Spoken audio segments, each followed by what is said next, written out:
20 సంవత్సరాల తర్వాత తెలంగాణ ప్రజలు చూడబోమనుకున్నది చూడలేమనుకున్నది ఈరోజు చూసిర్రు. కేసీఆర్ గారు మీడియా పాయింట్ దగ్గరకు వచ్చి తెలంగాణ ప్రజలను ఉద్దేశించి మాట్లాడిండు. చాలా సంతోషకరం. ప్రజాస్వామ్యం అనేది ఎట్లుండాలనో ఈరోజు అందరికీ అర్థమైపోయింది. మాట్లాడడానికి కూడా వీలు లేదని చెప్పి మీడియా పాయింట్నే బహిష్కరించింది గత 10 సంవత్సరాల్లో బీఆర్ఎస్ ప్రభుత్వం. అదే మీడియా పాయింట్ దగ్గర వచ్చి కేసీఆర్ గారు బడ్జెట్ గురించి మాట్లాడాల్సిన అవసరాన్ని తెలంగాణ ప్రజలు ఈరోజు ఇచ్చిండ్రు. ఇష్టం లేని పెళ్లికి పెళ్లి కొడుకు ఎట్లా కూర్చుంటాడు, అట్లనే ఈరోజు కేసీఆర్ గారు అసెంబ్లీలో కూర్చున్నారు. ఇష్టం లేని పెళ్లికి పెళ్లి కొడుకు ఎట్లా కూర్చుంటాడో వచ్చి ముభావంగా అటు ఇటు చూసుకుంటా అట్లనే ఈరోజు కేసీఆర్ గారు కూర్చున్నారు అసెంబ్లీలో. బడ్జెట్ గణాంకాలను చూడలే, మళ్ళీ బట్టి విక్రమార్క గారు చెబుతుంటే చదవలే, రాసుకోలే. కానీ బడ్జెట్ అయిపోగానే వచ్చి ఇక్కడ ఏమీ లేదు ఈ బడ్జెట్లో, మొత్తం మేము చేసిన దాన్ని రివర్స్ చేసిండ్రు అని చెప్పి ఊకదంపుడు స్పీచ్ ఇచ్చి వెళ్ళిపోయాడు. అంటే ఇంకా కూడా పారదర్శకత నిజాయితీ అనేది కేసీఆర్ గారి మాటల్లో లేదు. ఈరోజు గణాంకాలతోటి మేము వస్తూ ఉన్నాం. కేసీఆర్ గారు వచ్చి ఏమన్నారు, బీసీల సంక్షేమం పట్టదు, గొల్లకూర్మల స్కీమ్ గురించి మాట్లాడలేదు, గొర్రెల స్కీమ్ గురించి మాట్లాడలేదు, దళిత బంధు స్కీమ్ గురించి మాట్లాడలేదు అని చెప్పి వెళ్ళిపోయాడు కదా. ఈరోజు గణాంకాలతోటి నేను వచ్చిన మొత్తం వెనకబడిన తరగతుల సంక్షేమం కోసము 10 సంవత్సరాల్లో బీఆర్ఎస్ పార్టీ 29,000 చిల్లర ఖర్చు పెడితే ఈరోజు మొదటి సంవత్సరంలోనే వెనకబడిన తరగతుల సంక్షేమం కోసం 10,000 కోట్ల రూపాయలు ఈరోజు బడ్జెట్లో ప్రొవిజన్ పెట్టుకున్నాం మేము. అది మా నిజాయితీ. అలాగే మైనారిటీ సంక్షేమం గురించి చాలా గొప్పలు చెప్పిండు.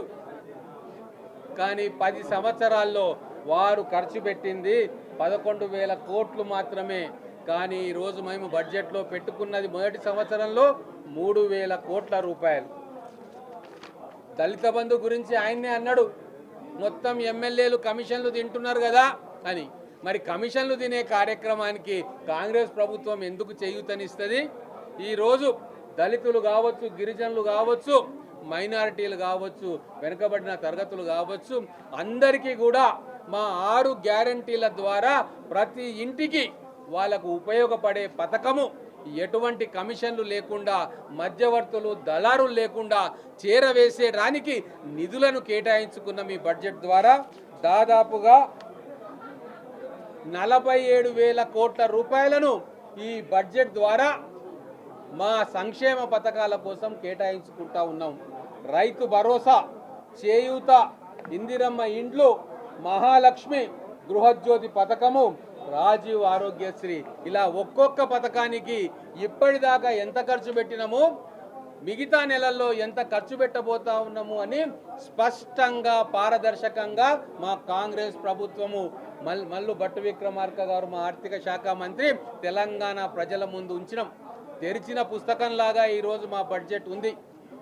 వ్యవసాయాన్ని పండుగ చేయడానికి 72,000 కోట్ల రూపాయలు మొట్టమొదటిసారిగా భారతదేశంలో, బహుశా ఏ రాష్ట్రమైనా ఇచ్చినదో లేదో నాకు తెలియదు, కానీ మన రాష్ట్రంలో మాత్రం మొట్టమొదటిసారిగా 72,000 కోట్ల రూపాయలు అన్నదాత సంక్షేమం కోసం ఈరోజు బడ్జెట్లో పెట్టుకుంటా ఉన్నాం. ఇంకో విషయం, బడ్జెట్ కాగానే ఆదరా బాదరా ఏమో మునిగిపోతున్నదని చెప్పి మేడిగడ్డకు బయలుదేరుతూ ఉన్నారు. మరి హరీష్ రావు గారు నేతృత్వం వహిస్తున్నారేమో మేడిగడ్డ ఈ ఎక్స్ప్లోరేషన్ టీంకి. గతంలో టూరిస్టులు రావాలి అని చెప్పి అడ్వర్టైజ్మెంట్లు చేసుకున్న వ్యక్తులు ఈరోజు కూలిపోయిన మేడిగడ్డను చూడనీకి కట్టిన వాళ్ళే ఈరోజు పోతా ఉన్నారు. ఒక్కటి గుర్తు చేయదలుచుకున్న తెలంగాణ ప్రజలకు, అశోకుడు కళింగ యుద్ధంలో మారణ హోమం సృష్టించి లక్షలాది మంది ఊచకోతకు కారణమైండు. ఆ కళింగ యుద్ధం తర్వాత అశోకుడు అక్కడికి పోయి ఆ మారణ హోమాన్ని చూసి ఇంత విధ్వంసం నేను చేసిన, అయ్యో నా బ్రతుకు ప్రాయశ్చిత్తం లేదు అని చెప్పి పశ్చాత్తాపపడి ఆ రోజు నుంచి బుద్ధుని జీవనయానంలోకి ప్రయాణం సాగించిండు. అలాగే వారు చేసిన విధ్వంసం, ముఖ్యంగా హరీష్ రావు గారు ఇరిగేషన్ మంత్రిగా, ఫైనాన్స్ మినిస్టర్గా ఉండి ఆ ప్రభుత్వంలో చేసిన దారుణమైన విధ్వంసాన్ని ఈరోజు మేడిగడ్డ దగ్గర పోయి చూస్తే హరీష్ రావు గారికి ఖచ్చితంగా పశ్చాత్తాపానికి గురవుతారు. ఆయన ఇంత దారుణం నేను చేశానా అని చెప్పి గుండెలు పట్టుకుంటాడు. ఆ రోజు అశోకుడు పశ్చాత్తాపం పడ్డట్టే ఈరోజు హరీష్ రావు గారు మేడిగడ్డ ప్రాజెక్టు పోతే వారు వాళ్ళ ఎమ్మెల్యేలు గుండెలు బాదుకొని అయ్యో ఇంత ఘోరం తెలంగాణ ప్రజలకు చేసినామా అని చెప్పి పవిత్ర మనసుతోటి మళ్ళీ హైదరాబాద్కు తిరిగి వస్తారని చెప్పి ఖచ్చితంగా నేను చెప్తా ఉన్నా.